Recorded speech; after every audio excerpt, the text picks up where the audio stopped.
Hello and a very warm welcome. This is the news on NTA International. My name is Justin Bemwi and here are the major stories. Leader of proscribed Islamic movement in Nigeria, El-Zazaki and wife back in Nigeria after 4 days in India for a failed medical treatment. National Assembly leadership assures President Muhammadu Buhari of symbiotic relationship between the executive and legislature.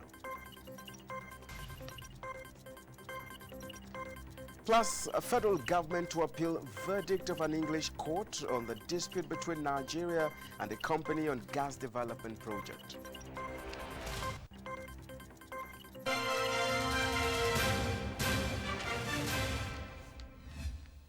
Well, thank you very much for joining us. The leader of the proscribed Islamic movement in Nigeria, Sheikh El-Zazaki, and his wife Zinat have returned to Nigeria on board an Ethiopian Airlines at about 11:45 Friday morning. Let's join Emmanuel Aimiro, who was at the Nnamdi Azikiwe International Airport, Abuja, when the plane landed, to tell us what had transpired.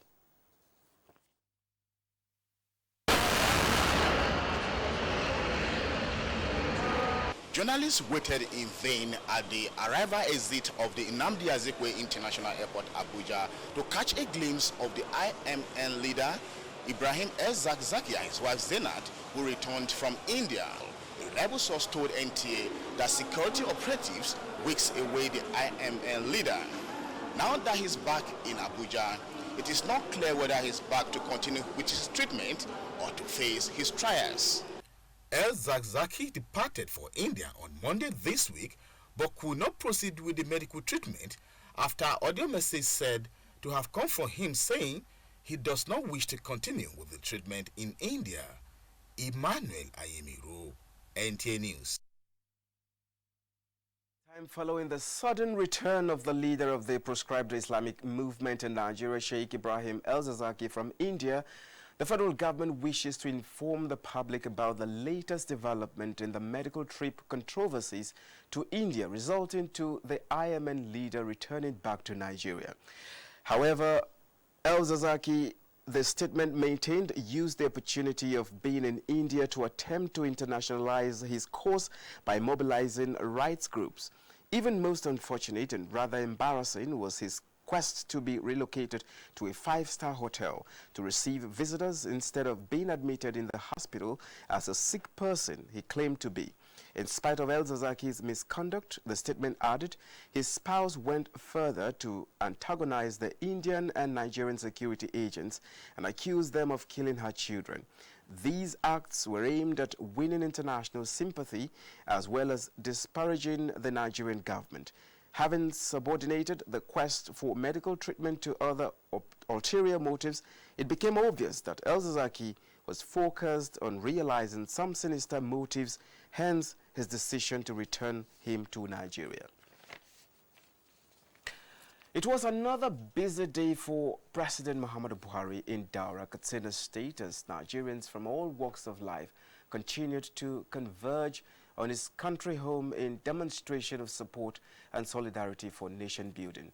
The latest visit was the President of the Senate, Ahmed Ibrahim Lawan, who reassured the Nigerian leader of the genuine commitment by the National Assembly to support his efforts at bequeathing worthy legacies for generations yet unborn. State House correspondent Adamu Sambu has a report. Just returning from the journey of faith to Saudi Arabia, the spiritually reawakened President of the Senate, Ahmed Lawan, was accompanied to Daura by principal officers of the Senate across party lines. The mission of the Senate leadership here is not only to pay deference respect to the President, but also to renew its loyalty and commitment to him and indeed Nigeria. Issues critical to peace, unity and prosperity of the country were discussed between the President and his guests during the closed-door engagement that lasted about 1 hour.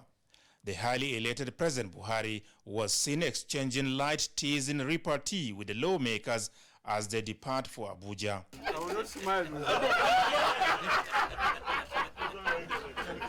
Speaking to newsmen on the visit, Senate President Ahmed Lawan was emphatic that the 9th Senate is irrevocably committed to the promising vision and mission of President Buhari for sustainable future of the country. We have renewed that commitment to Mr. President, that we are going to remain committed and focused on what we should be doing to ensure that Nigerians get a very good and better deal, really, in the current dispensation. So we are already primed and waiting for the next line of action, which is going to be on the budget 2020, which we believe that the executive will work so hard to present to the National Assembly at the end of September, and then we are promised that we will do everything and anything possible to ensure that we pass it before we go on Christmas break by the grace of God. Before going on annual recess, the Senate screened and confirmed all the nominees of the president for ministerial positions, and NTA News sought to know the Senate president's impression on their capacity to drive the next level agenda. These people are people of great experience, of great deal of patriotism and commitment. They have shown capacity, all of them. And in fact, one thing that was even more encouraging was the capacity exhibited by the ladies nominated, I think 7 of them. So we are looking forward with excitement to working with them. We are going to be very strict with our oversight. We intend to make it so that everybody is on his toes to perform. Mr. President will be leaving by the grace of God at the end of this tenure in 2023. Mr. President has expressed his desire to leave legacies. We are with him on this all the way, and the only way we can ensure that legacies are left by Mr. President is to insist that whoever is given a responsibility performs that responsibility. So we are going to work with those ministers and any head of agency to ensure that the policies of government, the legislations that we pass are implemented to the letter to ensure that we are able to achieve those things, laudable and noble programs and projects of the federal government of Nigeria. More Nigerians continue to pay homage on the president. From Daura, Adamu Sambu, NTA News. Meanwhile, members of the Katsina State House of Assembly have been tasked to be firm, honest and fair in discharging their legislative duties for enhanced livelihood of their constituents. Receiving the state lawmakers led by Speaker Tasiu Musa Megari on a solidarity visit, the president maintains that leadership entails earning the trust of the people and consistently staying the path of honesty and fairness. He urged the lawmakers to be selfless, visionary, and committed to meeting the needs of the electorate while minding their constitutional responsibilities. The Speaker of the State Assembly, Tasiu Musa Megari, thanked the President for providing leadership at the national level and setting a standard on integrity and forthrightness for others to emulate.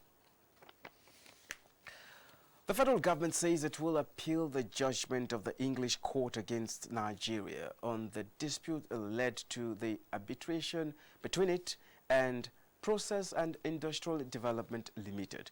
In a statement, the Solicitor General of the Federation and Permanent Secretary, Federal Minister of Justice, Dayo Akpata, says counsel to the federal government have been instructed to seek the stay of execution of the judgment. The federal government reaffirms its commitment to defend the interest of Nigeria in the matter by exploring every viable option. The dispute arose from a 20-year gas supply and processing agreement regarding accelerated gas development project. The statement affirmed that the Process and Industrial Development Limited never began the construction of the project facility, but alleges it incurred $40 million in its preliminary expenses. Transborder travelings with no effective transportation and communication systems. Religious missionaries and expeditions of the olden days were responsible for the separation of families, relatives and friends whom, for circumstances beyond their control, settled in countries, states or towns other than theirs.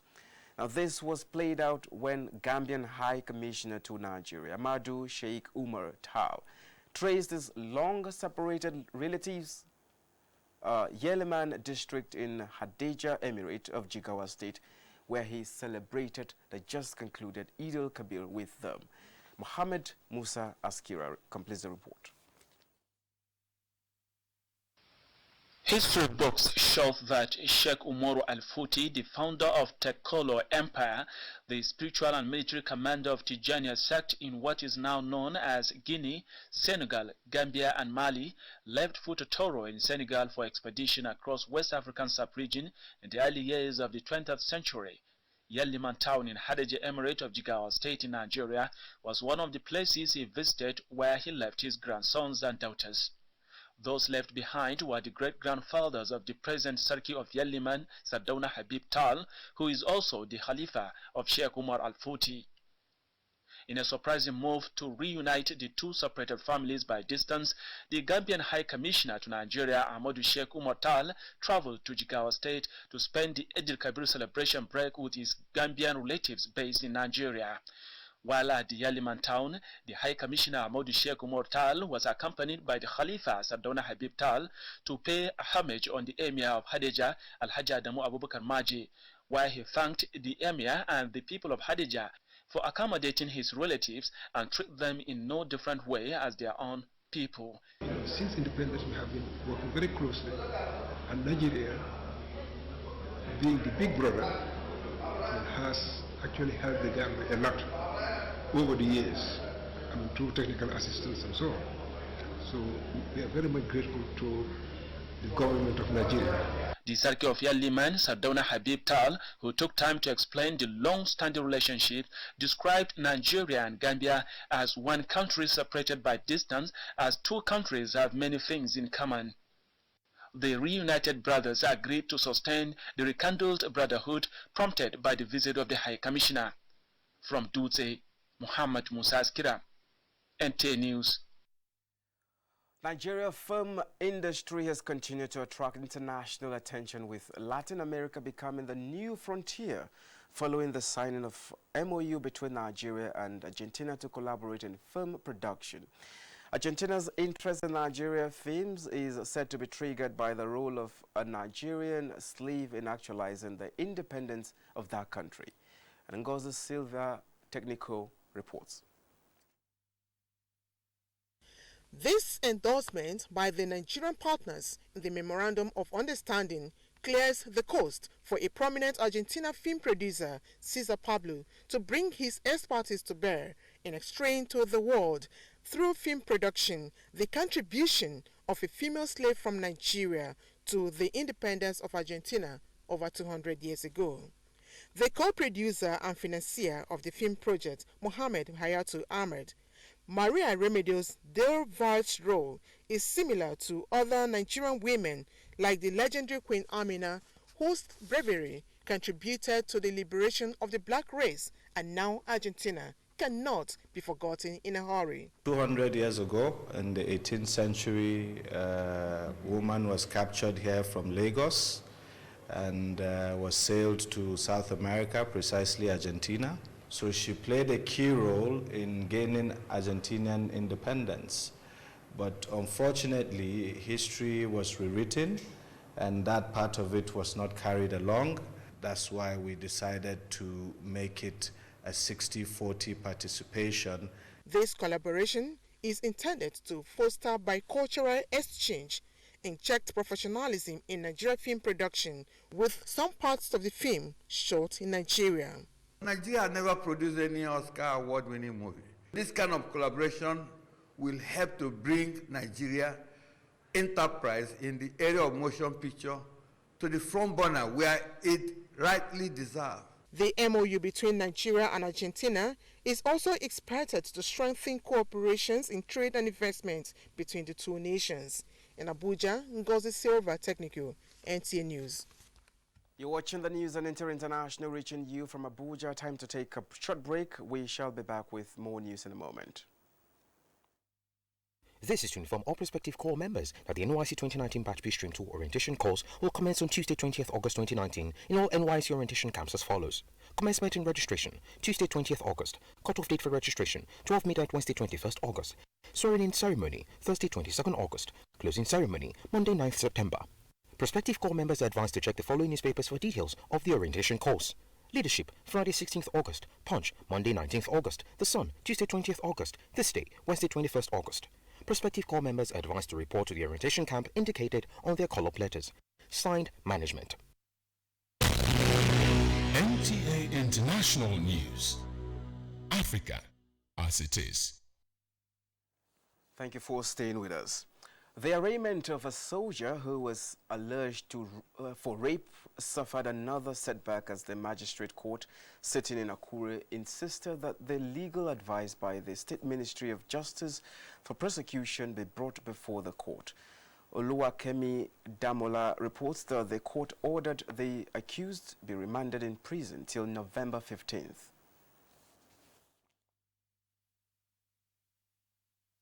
Counsel to the defendant, while reacting to the notice of the arraignment, maintained that the counsel to the accused person just serving the court process in the court.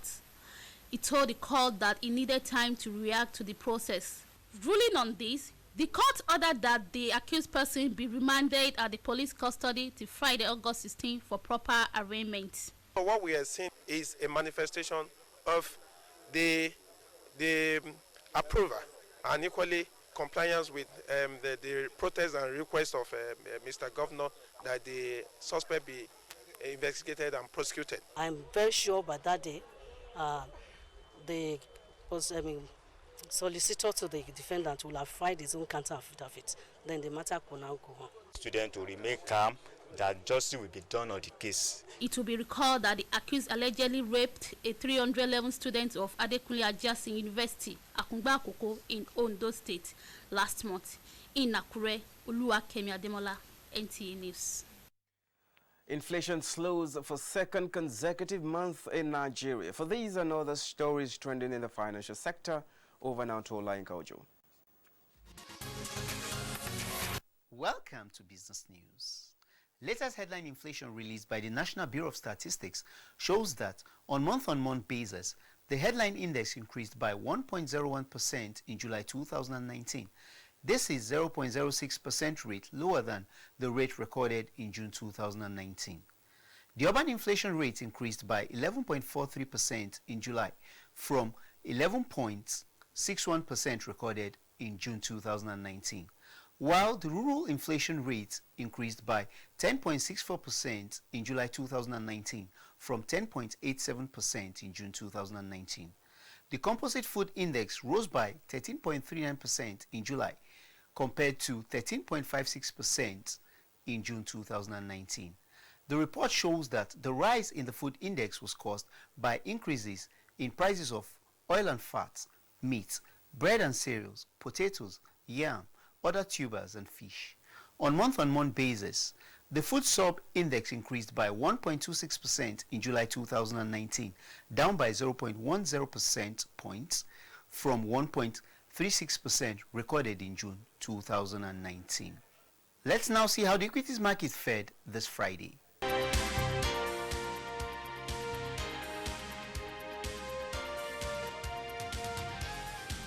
And that's it on this segment of the news. I am Olainka Ojo. And on the foreign scene, 233 passengers escaped death as a Russian pilot crash-landed Airbus jet in a cornfield safely. Ilyasu Ali Yakubu reports. Glad to have you join me on this segment of the news.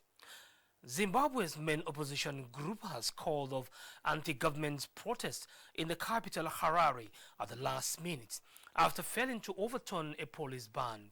However, some protesters who had already gathered in the city were violently dispersed by police. The opposition said the ban exposed the fascist government's true colors. The demonstration was called in protest at the government's handling of the economy, but police said they had evidence it could turn violent. There is a heavy police presence and the city center is subdued with most shops closed. North Korea has rejected any further talks with South Korea, calling its decision completely the fault of South Koreans' action. It issued a statement in response to a speech by South Korean President Moon Jae-in on Thursday. Meanwhile, early on Friday, North Korea test fired 2 missiles into the sea off its eastern coast. The South Korean military said this is the 6th such test in less than a month. 6 days ago, North Korea fired 2 short-range ballistic missiles into the Sea of Japan-East Sea. The Russian pilot who has crash-landed a fuel-landing Airbus jet in a cornfield without any serious harm to the 233 people on board has been described as a hero.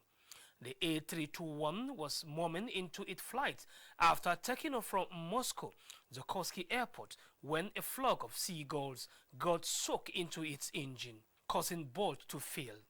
It was a regular flight from Moscow to Crimea with 226 passengers on board, mostly going on holiday to the seaside. That's it on this segment. My name is Ilyasu Aliakubu. The news continues. President Muhammadu Buhari is asking the young men and women in the country to take up sports as career to further unite the country and earn respectable incomes. The president was speaking in Daura while playing host to soccer teams and members of the organizing committee of the PMB Cup for Change, an annual football contest in Daura Emirate. Samson Siasia banned by FIFA as Team Nigeria land in Morocco. Amanzi Marcus reports on Sports Update.